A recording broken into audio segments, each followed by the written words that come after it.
Good afternoon, I am Precious Mzea Sakaleji. Welcome to Camnet TV Midday News, the headlines. LUSAKA man nursing injuries after being fried with cooking oil by his wife. HIGER buses beneficiaries informed PAC that the PF cadres threatened to kill them before grabbing the buses. Join me with the details after this commercial. The trajectory of the business looks very positive, and it looks like we'll be able to launch the ministry. Has so much data. Mom? Yes, baby?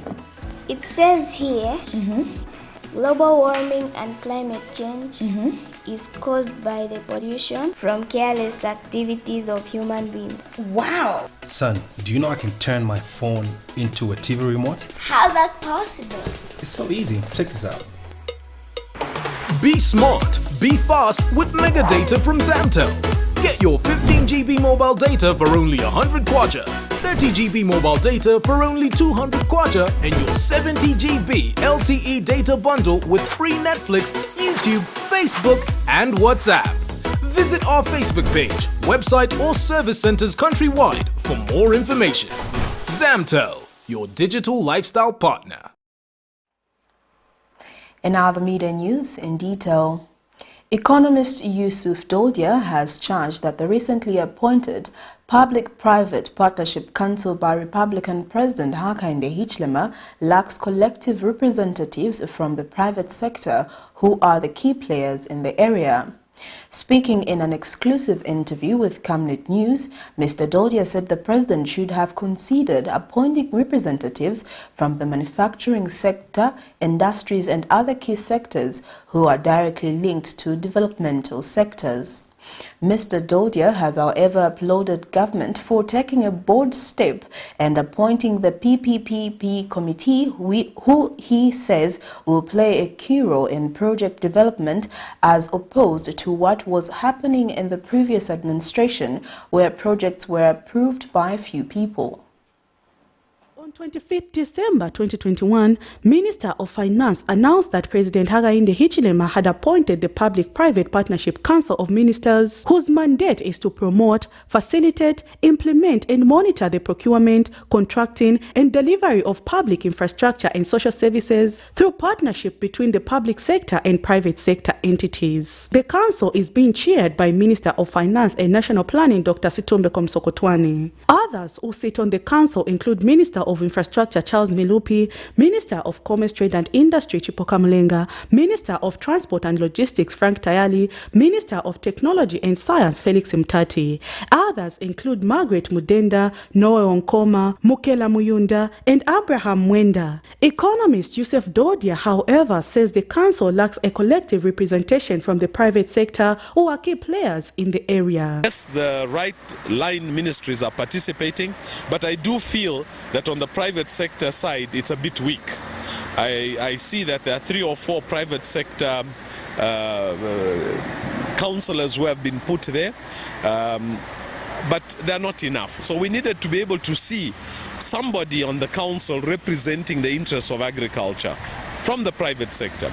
We needed to see somebody on the council representing manufacturing from the private sector. We needed to see somebody on the council representing tourism from the private sector. We needed to see somebody on the council representing mining from the private sector. Mr. Doldia says the establishment of the Public-Private Partnership Council of Ministers is a welcome move, as it will help bring sanity in the contraction of projects by public institutions as opposed to what was transpiring in the former Patriotic Front administration. Because now when we look at it, we see that IDC bought 2 milling companies in the last 5 years, and the question is why? These milling companies are almost bankrupt today, but IDC paid a lot of money. So these are the things that would have gone under the PPP scrutiny, which did not go. So in my view, I'm very pleased that government has resuscitated the PPP unit and, of course, more importantly, the Council of Ministers. We saw a private company doing the speed traps over the last 2-3 years or so. How was this done? How was the money being collected? What were the checks and balances? it turned out to be a disaster, and it was stopped. One of the primary objectives of the PPP unit is to facilitate the effective and efficient delivery of public infrastructure and related services and promote innovation in the development of infrastructure and social services through private sector participation. Prudence Jota, reporting for Camnet TV News. In other news, the National Assembly's Public Accounts Committee has put the Ministry of Youth, Sports and Art to task over the poor administration of the HIGER buses meant for youth empowerment. According to the 2020 Auditor General's report on the HIGER buses presentation, Youth Development Fund of 52 million was spent on the buses and only 2,800,000 was collected, with 49,200,000 being the outstanding amount. PSC Chairperson Warren Mwambazi and committee member probed the Ministry of Youth, Sports and Arts officials over the HIGER buses scandal. It has revealed that the former minister, Emmanuel Mulenga, used his political influence over the affairs of the HIGER buses. The story of HIGER buses is not new, but it is something that continues to find its way among current affairs, as several issues surrounding the management of the fleet continues to make many people wonder how the beneficiaries failed to service the loans and all buses are now grounded. Wednesday, 29th December 2021, the Public Accounts Committee, PAC, interrogated the Ministry of Youth, Sports and Art over the HIGER buses scandal, and a number of issues emerged. The Public Private Drivers Association of Zambia President Josiah Majuru also informed the committee that the Patriotic Front cadres allegedly grabbed 2 buses from the association in full view of the ministry. A few months after the buses were handed over to us, there were some interest groups that came from politicians and grabbed 2 buses from us. So already we were operating below the number that was given to us. And then 2 months later, we had those 2 accidents, for the fatal accidents, the buses that we are trying to explain here. So we were already operating below by 4 buses. It came to a time when operations ceased in full view of the ministry, and cadres grabbed 2 buses from us. 2 buses from us in full view of the ministry at the Ministry of Youth. We had no power. We were told to choose between, yes, we were told to choose between the grave or surrendering the buses in full view of the ministry. The ministry also admitted that there was undue political influence in the handling of the HIGER buses affairs. The Kalumbila Multi-Purposes Cooperative Society was among the defaulters of the loans. Mr. Chilekwa, this guy has been forming cooperatives everywhere and encouraging people to get accessing the empowerment programs. This guy was, I think, was highly connected to the former government. I don't know what position he had, but that's all I know, because he used to come with a lot of authority to my office. So he's the one that brought in most of these cooperatives. They are under him. It's like he's a chair of a lot of cooperatives. They're calling it Kalumbila Cooperative something. There are a lot of cooperatives that are under there. And these are the people that are accessing, but truly where the money was going, I may not know, but I know that he was there, and he's not a youth. The new permanent secretary, Kangwa Chileshe, tried to justify that Kalumbila Multi-Purpose Group is a success story. We're not paying. Upon calling the same gentleman in front of my directors, he produced receipts. They had said that he had only paid 2,500 kwacha. He produced multiple receipts of bank deposits, excessive receipts, I mean probably 10 or so. And they have a chicken project that they're doing in Palabana. I had an opportunity of going there with the Minister of Small and Medium Scale Enterprise, my fellow PS in Small and Medium Enterprise Development, and a representative from State House. And the cooperatives that they've put together have actually got 43,000 birds that they are supplying. It's one of the biggest success stories, and they're doing it with the youth. However, it was guided that the topic was HIGER buses and not chickens. These people have failed to pay, and it's a fact. It's on our books. They have failed to pay. And they borrowed for buses. They didn't borrow for chickens. That here we are discussing over buses. We are not discussing over chickens. These people were they were given buses on loan that they could have repaid back. If they distorted or diverted monies from earnings from the buses to other business ventures and failed to pay, the facts on our table, in our books, is that they failed to repay back the loans. Here it says he has only paid 2,500 out of 350,000. If he was paying the ministry, who was getting the money?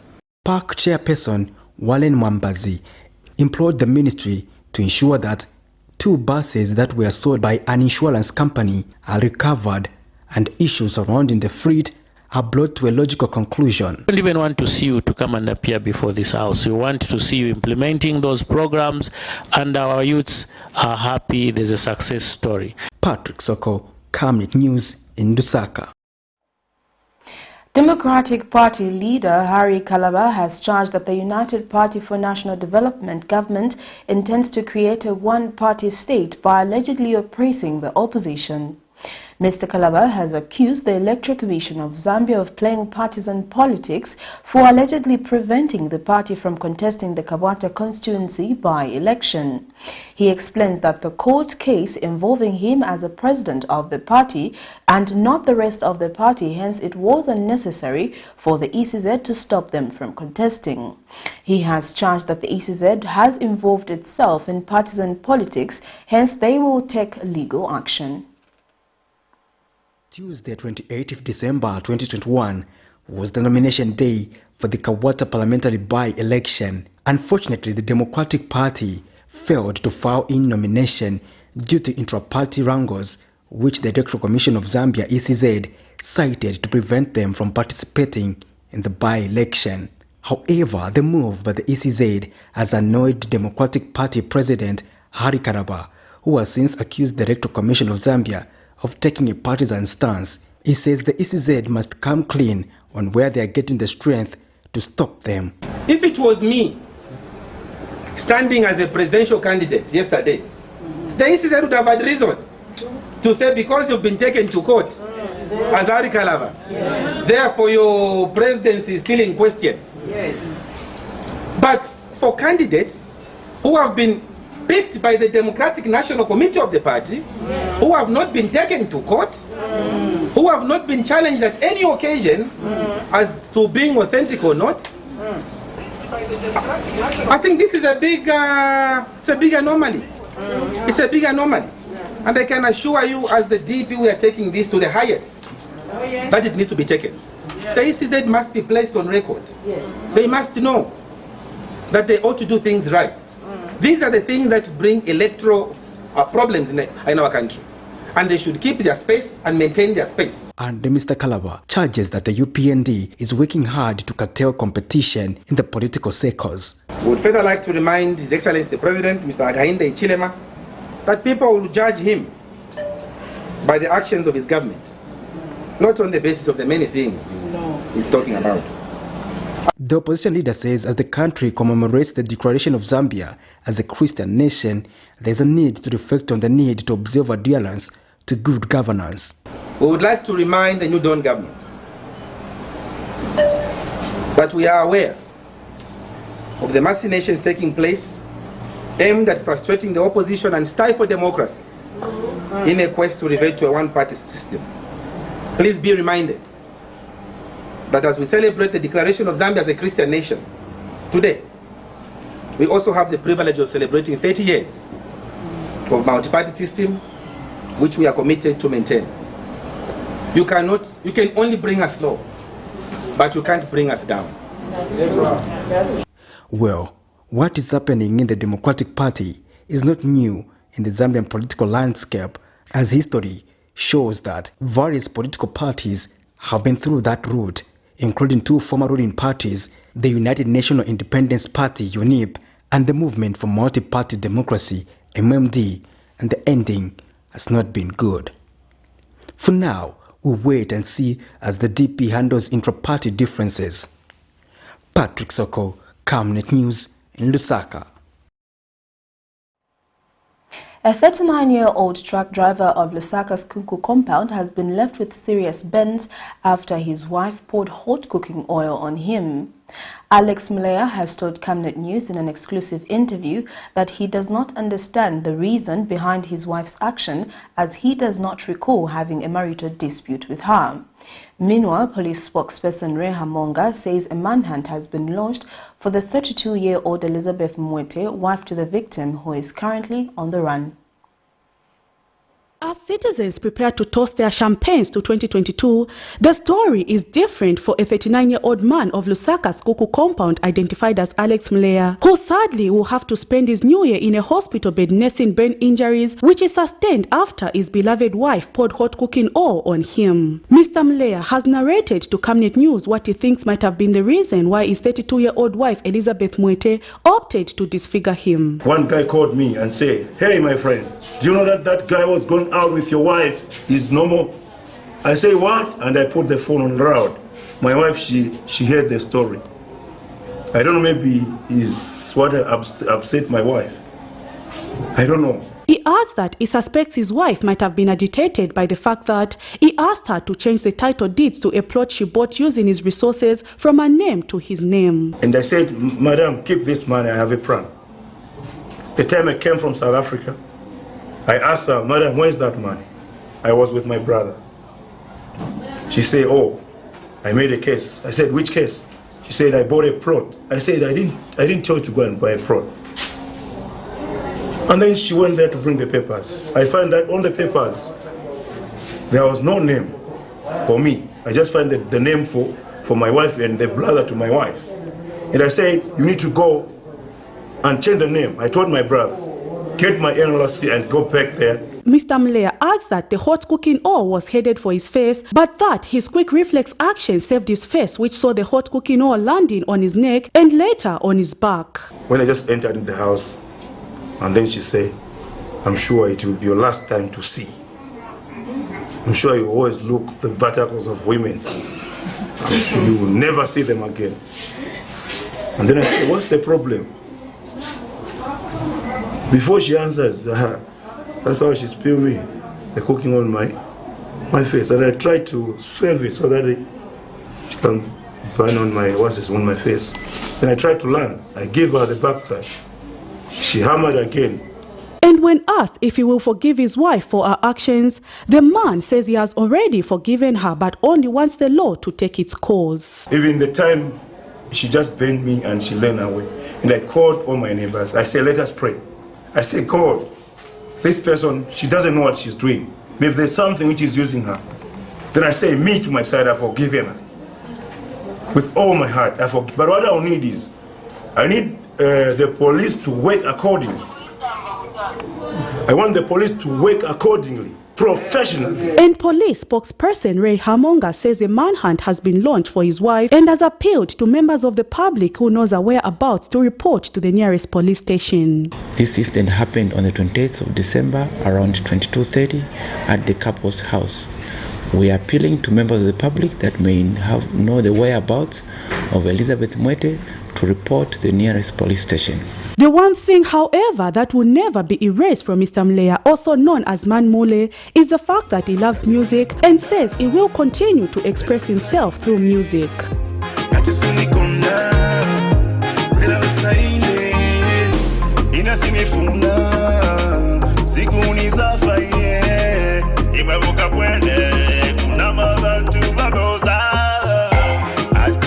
Prudence Chota, reporting for Camnet TV News. That news item brings us to the end of Camnet TV Midday News, but before we go, here are the headlines once again. LUSAKA man nursing injuries after being fried with cooking oil by his wife. HIGER buses beneficiaries inform PAC that PF cadres threatened to kill them before grabbing the buses. Thank you for joining me. I am Precious Mzea Sakaleji. Stay safe. Good afternoon.